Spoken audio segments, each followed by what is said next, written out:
স্কুলে কি বিভীষিকাই যে ছিলেন ভদ্রলোক! আমাদের অঙ্ক কষাতেন। আশ্চর্য পরিষ্কার ছিল মাথা। যেসব জটিল অঙ্ক নিয়ে আমরা ঘন্টার পর ঘন্টা পণ্ডশ্রম করেছি, একবার মাত্র তাকিয়ে দেখতেন তার দিকে, তারপরেই এগিয়ে যেতেন ব্ল্যাকবোর্ডে। খসখস করে ঝড়ের গতিতে এগিয়ে চলত খড়ি। হঠাৎ খড়ি ভেঙে গেলে বিরক্ত হয়ে টুকরো দুটো আমাদের দিকে ছুঁড়ে দিয়ে তৎক্ষণাৎ আর একটা তুলে নিতেন। একটু পরেই আমরা রোমাঞ্চিত হয়ে দেখতুম ছবির মতো অঙ্কটা সাজিয়ে দিয়েছেন। পৃথিবীতে যত অঙ্ক ছিল সব যেন ওর মুখস্থ, কিংবা মুখস্থ বললেও ঠিক হয় না, মনে হতো আমাদের অদৃশ্য অক্ষরে বোর্ডে আগে থেকেই কষা রয়েছে, অথচ উনি দেখতে পাচ্ছেন ঠিক, আর সঙ্গে সঙ্গে তার উপরে খড়ি বুলিয়ে চলেছেন। অঙ্কে যারা ১০০-র মধ্যে ১০০ পায়, ওর ভয়ে তারাই তটস্থ হয়ে থাকতো। আর আমাদের মতো যেসব অঙ্ক বিশারদের টেনে টুনে কুড়িয়েও উঠতে চাইতো না, তাদের অবস্থা সহজেই কল্পনা করা যেতে পারে। প্রকাণ্ড হাতের প্রচণ্ড চড় খেয়ে মাথা ঘুরে যেত, কিন্তু কাঁদবার জো ছিল না। চোখে এক ফোঁটা জল দেখলেই ক্লাস ফাটিয়ে হুঙ্কার ছাড়তেন, পুরুষ মানুষ হয়ে অঙ্ক পারিস নে, তার ওপরে কাঁদতে লজ্জা করে না? এখনই পা ধরে স্কুলের পুকুরে ছুঁড়ে ফেলে দেব। তাও উনি পারতেন। ওর চড়ের জোর থেকেই আমরা তা আন্দাজ করে নিয়েছিলুম। পুরুষ মানুষ হয়ে অঙ্ক পারে না, এমন অঘটন কল্পনাও করতে পারতেন না মাস্টারমশাই। বলতেন, প্লেটোর দোরগোড়ায় কি লেখা ছিল জানিস? যে অঙ্ক জানে না, এখানে তার প্রবেশ নিষেধ। স্বর্গের দরজাতেও ঠিক ওই কথাই লেখা রয়েছে। যদি সেখানে যেতে চাস, তাহলে স্বর্গের খবরটা মাস্টারমশাই কোত্থেকে জোগাড় করলেন তিনিই জানেন। প্লেটোকে তার দরজা দিয়ে ঢুকতে না পারলে কি ক্ষতি হবে, এ নিয়ে আমরা কোনোদিন মাথা ঘামাইনি। তাছাড়া যে স্বর্গে পা দিয়েই জ্যামিতির এক্সট্রা কষতে হবে, কিংবা স্কোয়ার মেজারের অঙ্ক নিয়ে বসতে হবে, সে স্বর্গের চাইতে লক্ষ যোজন দূরে থাকাই আমরা নিরাপদ বোধ করতুম। ম্যাট্রিকুলেশনের গণ্ডি পার হয়ে অঙ্কের হাত থেকে রেহাই পেলুম, মাস্টারমশাইয়ের হাত থেকেও। কিন্তু অঙ্কের সেই বিভীষিকা মন থেকে গেল না। এমএ পাশ করবার পরেও স্বপ্ন দেখেছি পরীক্ষায় লাস্ট বেল পড়ো, অথচ একটা অঙ্কও আমার মিলছে না। মাস্টারমশাই গার্ড হয়ে একবার আমার সামনে এসে দাঁড়িয়েছেন। দু চোখ দিয়ে তার আগুন ঝরছে, দাঁতে দাঁতে ঘষে বলছেন, মাথার উপর ঘুরন্ত পাখা সত্ত্বেও ঘামে নেয়ে আমি জেগে উঠেছি।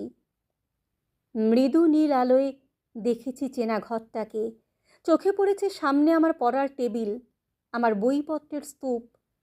গভীর তৃপ্তির সঙ্গে ভেবেছি, এখন আর আমাকে স্কুলে অঙ্ক কষতে হয় না, আমি কলেজে বাংলা পড়াই। একদিন একটি পত্রিকার পক্ষ থেকে ফরমাশ এলো, আমার ছেলেবেলার গল্প শোনাতে হবে। আমি জানালুম, লেখক হিসেবে আমি নিতান্ত সামান্য ব্যক্তি। আমার ছেলেবেলার গল্পে কারো কোনো কৌতূহল নেই। তাছাড়া এমন কোনো স্মরণীয় ঘটনা ঘটেনি যে আসর করে তা লোককে শোনাতে পারি। কিন্তু কর্তৃপক্ষ ছাড়লেন না। তাঁরা জানালেন, সাহিত্যের ইন্দ্রচন্দ্র মিত্র বরুণেরা কেউ তাদের বিশেষ পাত্তা দেননি। অতএব আমি ভাবলুম, তাহলে নির্ভয়ে লিখতে পারি। ওরা নিজেরা ছাড়া ওদের কাগজের বিশেষ পাঠক নেই, সুতরাং আমার আত্মকথা কারো কাছে স্পর্ধার মতো মনে হবে না। কয়েকটা ঘরোয়া মানুষের কাছে ঘরোয়া গল্প বলবো, ওটা প্রীতির ব্যাপার, পদমর্যাদার নয়। কাগজ কলম নিয়ে বসে গেলুম। মনে এলো মাস্টার মশাইয়ের কথা, লিখলুম তাঁকে নিয়েই। ছবিটা যা ফুটলো তা খুব উজ্জ্বল নয়।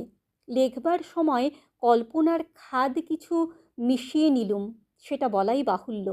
সেই সঙ্গে সদুপদেশও একটু বর্ষণ করেছিলুম। মূল কথাটা এই ছিল, অহেতুক তাড়না করে কাউকে শিক্ষা দেওয়া যায় না। গাধা পিটিয়ে ঘোড়া করতে গেলে গাধাটাই পঞ্চত্ব পায়, তার প্রমাণ আমি নিজেই।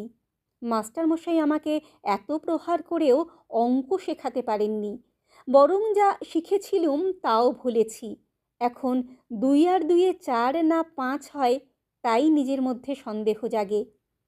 পত্রিকার কর্তৃপক্ষ খুশি হয়ে আমাকে 10 টাকা দক্ষিণা দিয়ে গেছেন। মাস্টার মশাইয়ের কাছ থেকে এইটুকুই আমার নগদ লাভ। তারপর আরও অনেক দিন পার হয়ে গেল। সেই লেখার কথা ভুলে গেলুম মাস্টার মশাইকেও।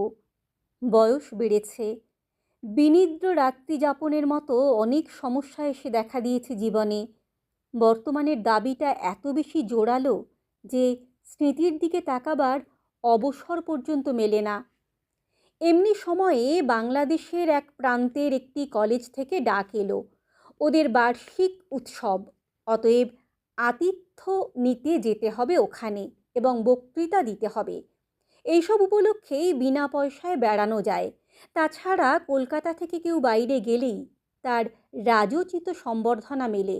এখানকার চড়ুই পাখিও সেখানে রাজহংসের সম্মান পায়। কলকাতা থেকে দূরত্বটা যত বেশি হয়, আমাদের মতো নগণ্যের পক্ষে ততই সুখাবহ। আমি সুযোগটা ছাড়তে পারলুম না। গিয়ে পৌঁছুতে চা, খাবার, আতিথেয়তার উচ্ছ্বাস। ছেলেরা তো এলোই, 2-4 জন সম্ভ্রান্ত লোক এসেও বিনীতভাবে আলাপ করে গেলেন। এমনকি খান কয়েক অটোগ্রাফের খাতা পর্যন্ত এগিয়ে এলো। রোমাঞ্চিত কলেবরে আমি স্বাক্ষরের সঙ্গে সঙ্গে বাণী বিতরণ করতে লাগলুম। ব্যক্তি হিসেবে আমি যে এত মূল্যবান, এর আগে কে ভেবেছিল সে কথা? সভায় জাঁকিয়ে বক্তৃতা করা গেল। রবীন্দ্রনাথ থেকে 12টা উদ্ধৃতি দিলুম।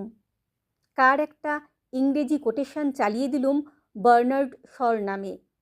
শেষে দেশের তরুণদের নিদারুণভাবে জাগ্রত হতে বলে যখন টেবিলে একটা প্রকাণ্ড কিল মেরে বক্তৃতা শেষ করলুম, তখন অল্পের জন্য ফুলদানিটা রক্ষা পেল, আর হল ফাটানো হাততালিতে কান বন্ধ হয়ে যাওয়ার জো। বুড়ো প্রিন্সিপাল পর্যন্ত মুগ্ধ হয়ে আমাকে বললেন, ভারী চমৎকার বলেছেন আপনি, যেমন সার গর্ভ তেমনি সুমধুর। আমি বিনীত হাসিতে বললুম, আজ শরীরটা তেমন ভালো নেই, তাই মনের মতো করে বলতে পারলুম না। পাশে দাঁড়িয়ে থাকা ছেলেরা বিস্ময়ে চোখ কপালে তুলল। শরীর ভালো নেই, তাতেই এরকম বললেন স্যার? শরীর ভালো থাকলে তো, অর্থাৎ প্রলয় হয়ে যেত। আমি উদার হাসি হাসলুম, যদিও মনে মনে জানি এই একটি সর্বার্থ সাধক বক্তৃতাই আমার সম্বল। রবীন্দ্র জন্মোৎসব থেকে বন মহোৎসব পর্যন্ত এটাকেই এদিক ওদিক করে চালিয়ে দিই। স্তুতিতে স্ফীত হয়ে চায়ের পেয়ালায় চুমুক দিয়েছি। এমন সময় একটি ছেলে এসে খবর দিলে এক বুড়ো ভদ্রলোক আমার সঙ্গে দেখা করতে চান। প্রিন্সিপাল বললেন, বেশ তো, ডেকে আনো এখানে। ছেলেটি বললে তিনি আসতে চাইছেন না, বাইরে মাঠে দাঁড়িয়ে রয়েছেন। আমার বক্তৃতায় নিশ্চয় কেউ অভিভূত হয়েছেন, আমাকে অভিনন্দন জানাবেন। এ অভিজ্ঞতা আগেও হয়েছে। সুতরাং দাক্ষিণ্য পুলকিত চিত্তে আমি বললুম, আচ্ছা চলো, আমি যাচ্ছি। হলের বাইরে ছোট একটা মাঠ, তরল অন্ধকারে ঢাকা। অত আলো থেকে বেরিয়ে এসে প্রথমে ভালো করে কিছু দেখতে পেলুম না। তারপর চোখে পড়ল মানুষটিকে। কুঁজো লম্বা চেহারা, মাথার সাদা চুলগুলি চিকমিক করছে। ডাকলেন, সুকুমার। আমি চমকে উঠলুম।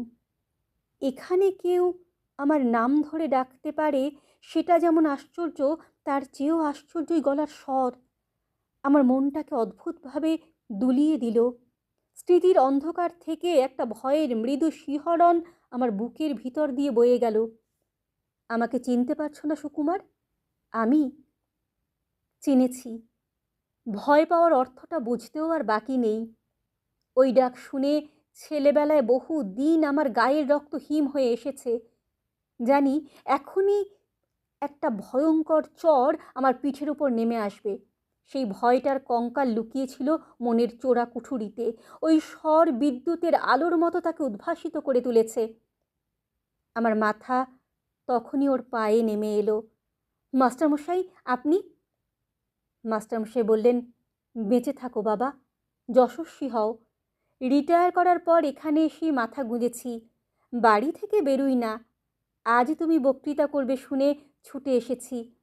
খুব ভালো বলেছ সুকুমার, খুব খুশি হয়েছি। কিন্তু আমি খুশি হতে পারলুম না। বিজ্ঞানের ছাত্র ছিলেন মাস্টারমশাই, বুদ্ধিতে ছুরির ফলার মতো ঝকঝক করত চোখ। আজ আমার বক্তৃতার ফাঁপা ফানুস দিয়ে যদি ওকে ভোলাতে পেরে থাকি, তাহলে সেটা আমার কৃতিত্ব নয়, ওর মনেরও বয়স বেড়েছে বলে। অপরাধীদের মতো চাইলুম, না স্যার, আপনার সামনে। মাস্টারমশাই আমাকে বলতে দিলেন না। তোমরাই তো আমাদের গর্ব, আমাদের পরিচয়।